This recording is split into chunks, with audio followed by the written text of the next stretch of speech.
Hi friends इस video के अंदर हम ईवीएस जो है दोस्तों ईवीएस एनसीईआरटी के नहीं गया जो अगले टॉपिक हमारे बाकी थे उनको समझेंगे। यानी कि आज की वीडियो के अंदर हम ईवीएस एनसीईआरटी के जो है 3 टॉपिक को कवर करेंगे जो कि सीटेट के एग्ज़ाम के लिए बहुत इंपॉर्टेंट है, क्योंकि आपको सीटेट एग्ज़ाम के अंदर ईवीएस एनसीईआरटी से कौन से टॉपिक से क्वेश्चन आ जाए आप बोल नहीं सकते, क्योंकि ईवीएस का जो है सिलेबस दोस्तों आपको पता ही है कि थर्ड क्लास, फोर्थ क्लास और 5 क्लास की जो ईवीएस है यहाँ से आपको क्वेश्चन आते हैं ये एनसीईआरटी से। तो आपको जो है तो हर एक टॉपिक को समझना आपके लिए बहुत ज़रूरी है। एनसीईआरटी की जितने भी टॉपिक है ईवीएस के हर एक टॉपिक को आपको समझना ज़रूरी है, क्योंकि आपको एग्ज़ाम के अंदर कौन से टॉपिक से क्वेश्चन आ जाएगा आप बोल नहीं सकते, क्योंकि आपका अभी के जो पेपर आ रहे हैं दोस्तों उसके अंदर बहुत से चेंजेस हो रहे हैं। बहुत से अंदर ऐसे टॉपिक भी आ जा रहे हैं जो टॉपिक आपने नहीं पढ़े हैं, या ऐसे टॉपिक भी एनसीईआरटी के अंदर पेपर के अंदर आ रहे हैं जो नए टॉपिक है। तो वो टॉपिक आप हमारे लिए समझना बहुत ज़रूरी है। तो आज की वीडियो के अंदर हम दोस्तों ईवीएस एनसीईआरटी के जो है 3 टॉपिक को समझेंगे। जो है पहला जो है दोस्तों कबड्डी को समझेंगे हम। कबड्डी के ताल्लुक से पूरा डिटेल में समझेंगे। इसके बाद दोस्तों हम पत्तों के बारे में समझेंगे। यह पत्ता किस तरह से होता है, पत्ते किस तरह के होते हैं, इसको थोड़ा हम समझेंगे। और इसी के साथ दोस्तों हम समझेंगे अमरूद के बारे में। अमरूद के यानी कि जाम जो होता है जिसको गावा कहा जाता है, अमरूद के बारे में हम थोड़ा जानेंगे। और इसका जो पत्ता होता है, पेड़ होता है, इसके क्या फ़ायदे हैं थोड़ा इसको भी हम डिटेल में जानेंगे अमरूद के ताल्लुक से। तो दोस्तों शुरू करते हैं कबड्डी से, क्योंकि आप इस वीडियो को पूरा देखिए दोस्तों ताकि आपके समझ में आ जाए क्या ईवीएस एनसीईआरटी के अंदर आपको किस तरह के टॉपिक आने वाले हैं। कभी आपने अभी तक फर्स्ट टाइम कभी आप सीटेट का एग्ज़ाम दे रहे होंगे तो आपके लिए ये वीडियो बहुत इंपॉर्टेंट है, और जो पहले से तैयारी कर रहे हैं लेकिन फेल होते जा रहे हैं बार बार, उनके लिए भी ये जो टॉपिक है बहुत इम्पॉर्टेंट है। तो दोस्तों शुरू करते हैं कबड्डी से। देखिए दोस्तों कबड्डी जो है दोस्तों खुले मैदान में दो टीमों के बीच दरमियान खेले जाने वाला गेम है, जो दो टीमों के बीच में खेले जाता है। और जो एक टीम होती है दोस्तों उसमें कुल खिलाड़ियों की संख्या कितनी होती है, वो 12 होती है। एक टीम के अंदर कितने खिलाड़ी होते हैं दोस्तों, 12 खिलाड़ी होते हैं। लेकिन 7 खिलाड़ी प्रत्येक टीम में खेलते हैं। यानी कि 7 खिलाड़ी ऐसे होते हैं दोस्तों जो ग्राउंड पर आकर कबड्डी खेलते हैं। जो 5 खिलाड़ी होते हैं वो अतिरिक्त होते हैं, जो जब कोई खिलाड़ी घायल होता है उसकी जगह पे अतिरिक्त खिलाड़ी को खेलने का मौका मिलता है। जैसा कि क्या होता है दोस्तों कबड्डी के अंदर क्या होता है, कबड्डी जो है दोस्तों कबड्डी के अंदर एक टीम के अंदर 12 खिलाड़ी होते हैं, 5 खिलाड़ी अतिरिक्त होते हैं और 7 खिलाड़ी मैदान के अंदर खेलते हैं। और इसी के साथ दोस्तों जब कोई 7 खिलाड़ी जो खेल रहे हैं उसमें से कोई खिलाड़ी को चोट लगती है तो जो 5 खिलाड़ी अतिरिक्त होते हैं उनमें से एक खिलाड़ी उसकी जगह पर खेलने के लिए मैदान पर आ जाता है। और इसी के साथ दोस्तों कबड्डी खेल 15-15 मिनट की पारियों में होता है। जैसा कि दो पारियों में ये खेल होता है, 15-15 मिनट की पारियों में ये खेल होता है। दोनों पारियों के बीच 5 मिनट का ब्रेक मिलता है, इंटरवल होता है, यानी कि ब्रेक होता है, 5 मिनट का ब्रेक होता है इंटरवल। और इसी के साथ दोस्तों कबड्डी खेल का जो मैदान है दोस्तों वो 11 मीटर लंबा होता है और 8 मीटर चौड़ा होता है। और ये कौन से शेप का होता है दोस्तों, ये आयतकार होता है, यानी कि 4 कोनी शेप का ये ग्राउंड होता है। आपने देखा होगा कबड्डी का। और इसी के साथ दोस्तों और 2 भागों में ये ग्राउंड जो है 2 भागों में बटा होता है, आयतकार होता है और 2 भागों में बटा हुआ होता है, आपने देखा ही है। इसी के साथ दोस्तों हम देखेंगे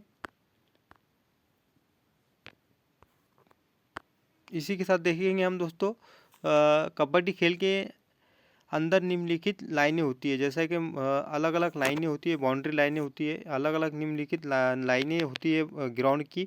तो थोड़ा हम जान लेते हैं कौन कौन सी लाइनें होती है ग्राउंड की। देखिए सब में पहले तो दोस्तों ग्राउंड की बाउंड्री लाइन होती है। आपने कबड्डी का ग्राउंड देखा होगा दोस्तों, तो उसके अंदर एक बाउंड्री लाइन होती है। फिर उसके बाद दोस्तों प्ले एरिया लाइन होती है, जैसा कि एक प्ले एरिया लाइन होती है जहाँ पर खिलाड़ी खेलते हैं। फिर एक मिड लाइन होती है, और एक बोनस लाइन होती है दोस्तों, जो कि आपने देखा होगा कि कबड्डी खेलते हैं जो जो लोग कबड्डी खेलते होंगे उनको अच्छे से पता होगा, एक बोनस लाइन होती है ग्राउंड के अंदर। और इसी के साथ दोस्तों एक ब्लॉक लाइन होती है। एक क्या होती है दोस्तों, ब्लॉक लाइन होती है। तो इस तरह से टोटल कितनी लाइनें होती है दोस्तों कबड्डी ग्राउंड के अंदर, 1 2 3 4 और 5 लाइनें ऐसी होती है टोटल, जो जिसको मिलाकर पूरा कबड्डी का ग्राउंड बनता है। तो पहली कौन सी होती है दोस्तों, बाउंड्री लाइन होती है, फिर उसके बाद प्ले एरिया लाइन होती है, मिड लाइन होती है, बोनस लाइन होती है और इसके बाद दोस्तों ब्लॉक लाइन होती है। इस तरह से दोस्तों 5 लाइनें ग्राउंड की होती है। ये जो सारी जो लाइनें हैं दोस्तों, ये कबड्डी खेल से संबंधित है। जितने जो कबड्डी का जो ग्राउंड होता है दोस्तों उससे संबंधित है। इसी के साथ दोस्तों हम जानेंगे आप पत्तों के बारे में, थोड़ा हम जान लेते हैं। इसमें पत्तों के बारे में जान लेते हैं। पत्ते जो है दोस्तों रुईदार होते हैं। पत्ते कैसे होते हैं दोस्तों, रुईदार होते हैं। पत्ते हाथी के कान के जैसे भी दिखते हैं, कान के जैसे भी नज़र आते हैं। कटे फटे होते हैं पत्ते जो है, अलग अलग दरख्त के अलग अलग पत्ते होते हैं। कुछ पत्ते कटे फटे होते हैं, कुछ पत्ते अलग अलग डिज़ाइन के होते हैं, कुछ पत्ते चौड़े होते हैं, कुछ पत्ते 3 कोनी शक्ल के होते हैं, आयताकार होते हैं। तो इस तरह से अलग अलग पत्तों के डिज़ाइन होते हैं और कटे फटे होते हैं। और देखिए दोस्तों, नींबू, आम, नीम, तुलसी, पुदीना, हरा धनिया इत्यादि सभी पत्ते हैं दोस्तों। जितने भी मैंने नाम लिया हूँ आपके सामने, नींबू, आम, नीम, तुलसी, पुदीना, हरा धनिया और इत्यादि जो भी है दोस्तों, ये क्या है, पत्ते हैं कि नहीं। ये क्या है दोस्तों, सारे पत्ते हैं। और दोस्तों इसी के साथ दोस्तों विष्णु चितलकार जो है दोस्तों, चिचलकार जी जो है दोस्तों, विष्णु जी जो है दोस्तों, ये जो है ना इंदौर के रहने वाले हैं। इंदौर में रहने वाले, इंदौर मध्य प्रदेश के। देखिए दोस्तों, विष्णु चिचलकार जी जो है दोस्तों, ये मध्य प्रदेश में इंदौर में रहते हैं। इनकी खास बात क्या है दोस्तों, ये सूखे पत्तों से चित्रकारी करते हैं। इनकी खास बात क्या है दोस्तों, विष्णु जी की खास बात क्या है दोस्तों, ये सूखे पत्तों से चित्रकार बनाते हैं, बढ़िया बढ़िया चित्र बनाते हैं। और ये कहाँ के रहने वाले दोस्तों, कौन से स्टेट के रहने वाले, ये मध्य प्रदेश जो स्टेट है वहाँ के इंदौर के रहने वाले हैं। और इसी के साथ दोस्तों हम जानेंगे आप अमरूद के बारे में। अमरूद गावा जिसको कहा जाता है, थोड़ा हम इसको देखते हैं। और कुछ आम बोलचाल के अंदर इसको लोग जाम भी बोलते हैं, जाम। तो इसको थोड़ा हम अमरूद के बारे में थोड़ा जान लेते हैं। अमरूद के पत्ते छोटे और रुईदार होते हैं। जो अमरूद का पत्ते होते हैं दोस्तों, कैसे होते हैं, छोटे और रुईदार होते हैं। अमरूद के पेड़ पर फूल लगते हैं। जो अमरूद का पेड़ होता है दोस्तों, उस पर फूल भी लगते हैं। अमरूद के पत्तों को चबाने से दांत ठीक रहते हैं। जैसा कि अमरूद के पत्ते, जो अमरूद का जो पेड़ होता है दोस्तों, उसको जो पत्ते होते हैं, कभी आप उसको चबाएंगे तो उससे आपके दांत भी ठीक रहेंगे, अच्छे रहेंगे, स्वस्थ रहेंगे। और इसी के साथ दोस्तों अमरूद के पत्तों में जो है दोस्तों विटामिन सी पाया जाता है।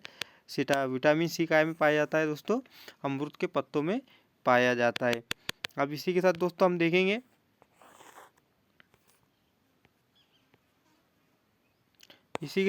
हम देखेंगे, जानवरों का शिकार, यानी कि जानवरों का जो शिकार किया जाता है वो किस तरह से क्यों किया जाता है और क्या वजह होती है, और कौन कौन से जानवरों को शिकार करने से इंसान को क्या फ़ायदा होता है और उससे क्या फ़ायदा उठा लिया जाता है, थोड़ा इसको हम जानेंगे। देखिए दोस्तों, हाथी का शिकार जो है ना दोस्तों, हाथी का शिकार जो है उसके दांतों के लिए किया जाता है। हाथी का जो शिकार है दोस्तों, काय के लिए किया जाता है, उसके दांतों के लिए किया जाता है। गेंडे का शिकार उसके सींगों के लिए किया जाता है दोस्तों। जो गेंडा होता है, एक सींग का जो गेंडा होता है दोस्तों, उसका जो शिकार है उसके सींग के लिए किया जाता है। शेर का शिकार और मगरमच्छ का शिकार जो है दोस्तों, जो शिकार है उसकी खाल के लिए किया जाता है। और उसकी खाल से जो है दोस्तों अलग अलग वस्तुएं बनाई जाती है और वस्तु को बाज़ार में बेचा जाता है। क्या होता है दोस्तों, जो शेर है, शेर, मगरमच्छ और सांप जो होते हैं दोस्तों, इनका जो बड़े बड़े जो सांप होते हैं, उनका जो शिकार करके क्या किया जाता है, उनकी खाल को निकाला जाता है दोस्तों। और उसकी खाल से अलग अलग वस्तुएं बनाई जाती है और बाज़ार में अच्छे दाम में बेची जाती है। अच्छे दाम में ये बेची जाती है, इनकी जो वस्तुएं बनाई जाती है। तो और इसी के साथ दोस्तों कस्तूरी जो हिरन होता है दोस्तों, उसका शिकार जो है दोस्तों खुशबू के लिए किया जाता है। जो कस्तूरी हिरन होता है दोस्तों, उसका खुशबू के लिए किया जाता है। उसका जो पेट होता है दोस्तों, पेट में एक खुशबूदार एक चीज़ होती है जिसके लिए उसको कस्तूरी हिरण को मारा जाता है और उसके खुशबू से दोस्तों इत्र और सेंट बनाए जाते हैं। जो उससे जो खुशबू हासिल होती है दोस्तों, उससे इत्र और सेंट बनाए जाते हैं। इसी के साथ दोस्तों जानवरों को मारने वाले लोग शिकारी कहलाते हैं। इसी के साथ दोस्तों जो शिकारी लोग होते हैं, जो जानवरों का शिकार करते हैं, उनको क्या कहते हैं? शिकारी कहते हैं। इसी के साथ दोस्तों एक देखिए, चट्टान पर 90 डिग्री का कोण बनाते हुए चला जा सकता है। जैसा कि दोस्तों चट्टान पर जो है 90 डिग्री का कोण बनाकर चला जा सकता है। पहाड़ से उतरने को रेंटिंग कहते हैं। जैसा कि जो पहाड़ से बड़े बड़े पहाड़ पे से जो लोग उतरते हैं तो उसको क्या कहते हैं? रेट लिंगिंग कहते हैं। तो इस तरह से दोस्तों आज की वीडियो के अंदर हमने जो है ईवीएस एनसीईआरटी के जो है 3-4 टॉपिक को समझा। पहले तो हमने लास्ट में दोस्तों जानवरों के शिकार के बारे में समझा, और इसके बाद दोस्तों अमरूद के बारे में समझा, गावा के बारे में समझा, और अमरूद की जो बातें हैं दोस्तों उसको समझा, और कबड्डी का जो खेल है दोस्तों उसके ताल्लुक से हमने समझा, और पत्तों के बारे में हमने आज की वीडियो के अंदर समझा कि पत्ते किस तरह से होते हैं और पत्तों के क्या फ़ायदे होते हैं और पत्ते किस तरह से होते हैं, थोड़ा उसको भी हमने जाना। तो दोस्तों कभी आपको ये वीडियो पसंद आया होगा दोस्तों तो इसको लाइक ज़रूर करें, और आपके जो फ्रेंड दोस्तों सीटेट की तैयारी कर रहे होंगे तो उनको ये वीडियो शेयर करें, ताकि उनको भी इससे फ़ायदा हासिल हो। और चैनल को ज़रूर सब्सक्राइब करें ताकि हमारे आने वाली वीडियो आपको मिलते रहे। मिलते हैं नेक्स्ट वीडियो में।